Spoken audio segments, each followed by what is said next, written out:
KS Prasad గారు ముఖ్యంగా నేను గౌరవ స్పీకర్ కొన్ని మాటలు మాట్లాడారు. ఆయన ఏమన్నారంటే వైఎస్ జగన్మోహన్ రెడ్డి మినహా అందరూ కూడా జీతాలు తీసుకుంటున్నారు, కానీ జీతాలు తీసుకుంటున్నా కూడా ఎవరు అసెంబ్లీకి రావట్లేదు. ముఖ్యంగా వైసీపీ ఎమ్మెల్యేలు అసెంబ్లీకి రావట్లేదు.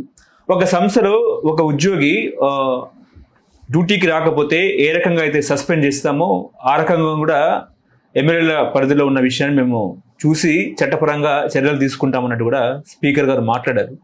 ఇక్కడైనా అసెంబ్లీ సమావేశం జరిగినప్పుడు జగన్మోహన్ రెడ్డి వెళ్తారా వెళ్ళరా అనేది ప్రశ్న. ఏం చెప్తారు సార్? చంద్రబాబు నాయుడు గారు ఆల్మోస్ట్ 2-3 years అయినా అసెంబ్లీ బాయ్కాట్ చేశారు.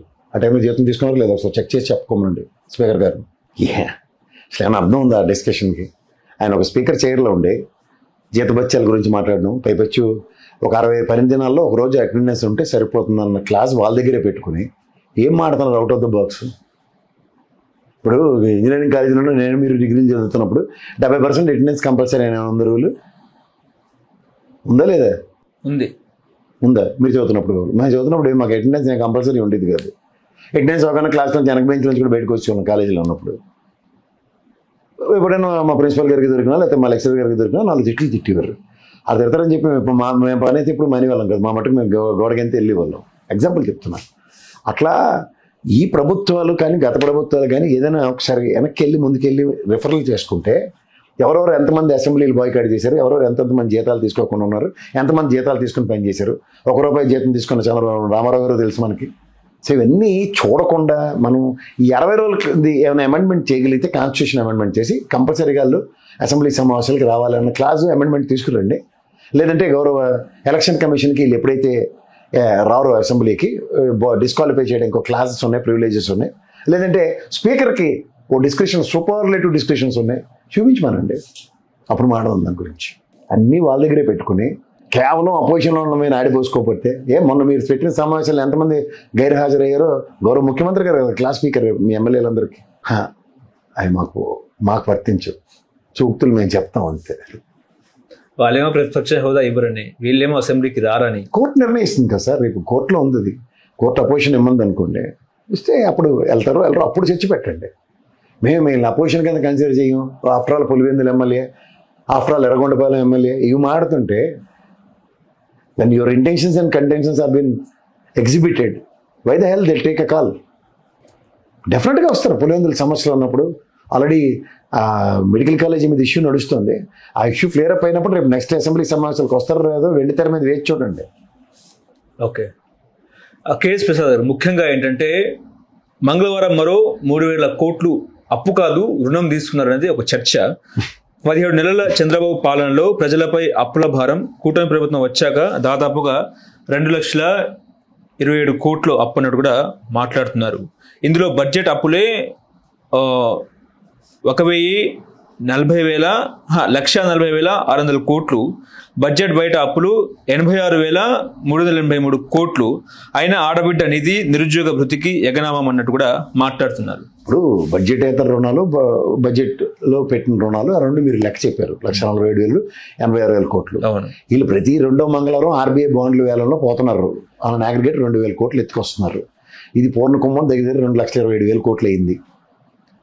సో ఈ 2,27,000 కోట్లు ఏం చేశారన్న దాని మీద ఈ రోజుకి కూడా ప్లాన్ ఆఫ్ యాక్షన్ లేదు. ఇది కాక మీకు బడ్జెటేతర రుణాల్లో ఈ అమరావతి మీద తీసుకొస్తున్న రుణాలు ఉన్నాయి. ఇవన్నీ మీరు మాట్లాడితే ఏం చేస్తున్నారో చెప్పంటే చెప్పట్లే కదా.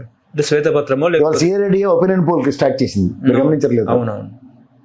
ఈ డెవలప్మెంట్స్ కనబడుతున్నప్పుడు వీళ్ళు ఈ 18 నెలల పని ఏం చేశారంటే ఆన్సర్ లేదు వాళ్ళ దగ్గర. మీరు ఇది గమనించండి. ఓకే. సో ఎప్పుడైనా సరే మీకు రుణాలు దేనికి తెస్తున్నాం? ఇప్పుడు మీరు నేను ఇల్లు కట్టుకుంటున్నాం, అప్పు చేసాం బ్యాంకులో, పీరియడికల్గా లోన్స్ ఇస్తుంది. దేనికి ఇస్తుంది? ఇల్లు కన్స్ట్రక్షన్. అందుకని అప్పు దేనికి చేస్తున్నాం చెప్పకపోతే? అమరావతి డెవలప్మెంట్కో లేకపోతే విజన్కో. అమరావతి డెవలప్మెంట్కి దీనికి దాని కథ వేరే కదా. వరల్డ్ బ్యాంకును ఏషియన్ మర్కంటైల్ బ్యాంక్ నుంచి దాని అప్పు దాన్ని తెస్తున్నారు. నేను అంటుంది అదే, దేనికి అది పాకెట్స్ క్రియేట్ చేసి ఆ పాకెట్స్ నుంచి మీరు డబ్బులు తీసేస్తుంటే ఫైనల్గా ఇది పూర్ణకుంభం 2,27,000 కోట్లు నెత్తి కూర్చుని ఉంది కదా ఇవాళ. ఎండ్ ఆఫ్ ది డే మీరు అమరావతికి అప్పు చేశారు కాబట్టి నెక్స్ట్ ప్రభుత్వం సంబంధం లేదని అవడం చెప్తారే. ప్రధాని జగన్మోహన్ రెడ్డి రేపు వచ్చి నాకు అమరావతి ఇష్టం లేదన్నా సరే అప్పు తీర్చుకోవాల్సిన బాధ్యత ఆయన మీదే ఉంటుంది. నేను మాటకు చెప్తున్నా. వీళ్ళ దీని గురించి ఇప్పుడు ఆ బిల్డింగ్ కట్టారు అక్కడ, వీళ్ళు వాడకపోతే ఎవరేట్ చేస్తారు దాన్ని?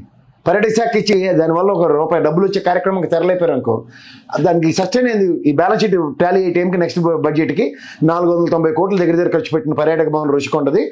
ఈ సంవత్సర ఆదాయం అది బడ్జెట్లో ఫిగర్ ఎస్టాబ్లిష్ అవుతుంది కదా. 100 కోట్లు వచ్చిందో 150 కోట్లు వచ్చిందో బ్రేక్ ఈవెన్ మనం క్యాలిక్యులేట్ చేస్తాం కదా. 5 సంవత్సరాల టెన్యూర్లకోనో రిటర్న్ ఇన్వెస్ట్మెంట్ వస్తుంది వెనక్కనే. ఇవేవి వాళ్ళ దగ్గర నుంచి ప్రొయాక్టివ్నెస్ కనబడకుండా ఎంతసేపు డాబు దర్పంతో కాలక్షేపం చేద్దాం అంటే ఎలా అవుతుంది? ఎవరికి అనుమానం రాకుండా విదేశీ పర్యటనలు, ఎవరికి అనుమానం రాకుండా ఇక్కడ హైదరాబాద్ నుంచి విజయవాడ హెలికాప్టర్ల ప్రయాణాలను, ఏరోప్లేన్ ప్రత్యేక విమానం ప్రయాణాలు, ఎక్కడ లేని విడ్డూరంగా క్యాబినెట్ హోదాలు కలిగిన 2 మంత్రులకి హెలికాప్టర్లను విమానాలు ఇస్తున్నారు. అదేంటో నాకు ఆశ్చర్యకరంగా ఉంది. ఏం చెప్పాలి? లెక్క చూస్తే ఆ లెక్కలు కూడా దానికి ఉన్నాయి కదా. దగ్గర 6 కోట్లు ఖర్చు, ముఖ్యమంత్రి గారిది, ఉప ముఖ్యమంత్రి గారిది, లోకేష్ గారిది. ఆ ప్రభుత్వంలో 1,87,00,000. లెక్కలు టాలీ చేయండి మీరు, చెప్పండి మాకు. కాస్ట్ అండ్ ఎక్స్పెండిచర్ ఎంత అవుతుంది, క్యాపిటల్ ఎక్స్పెండిచర్ ఎంత అవుతుంది, ఇది ఇప్పటికి లేదు. శ్వేతపత్రం ఇవ్వండి, మళ్ళీ మీ బడ్జెట్ దాకా కూర్చోవలసి వస్తుంది. మీరు అన్నట్టు ఒక పక్క ప్యారల్గా సంక్షేమం జరుగుతుంది. సంక్షేమానికి సమాధానం అప్పు చేసి సంక్షేమం చేస్తామండి, కష్టంలో ఉంది, అర్థం చేసుకోండి ప్రజలు అంటే అది వేరు. అది జరక్క, ఇది జరక్క, ఎన్నాళ్ళు ఈ కబుర్లతో కాలక్షేపం చేస్తారు. అందులోనూ సూపర్ 6 కూడా అమలు చేయాలి కదా సార్. ఆబ్వియస్లీ ఇంకా 2 పథకాలు అట్లనే ఉన్నాయి. ఇక్కడ మా సుదర్శన్ రెడ్డి గారికి సూపర్ 6 పథకాలకి చైర్పర్సన్ ఇచ్చినట్టే ఉంటుంది, క్యాబినెట్ హోదా ఇచ్చి. ముఖ్యమంత్రి గారు ఏం చేయలేని పరిస్థితుల్లో ఉండి సుదర్శన్ రెడ్డి గారు వచ్చి ఏడు చేస్తారు.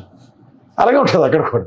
సూపర్ 6 మీరు అమలు చేయకుండా ఇంత తప్పులు చేసి ఏం చేస్తున్నారో చెప్పమంటే అది చెప్పకుండా సూపర్ 6 కోసం ప్రణాళికాబద్ధంగా వెళ్తున్నాం అంటే ఏంది?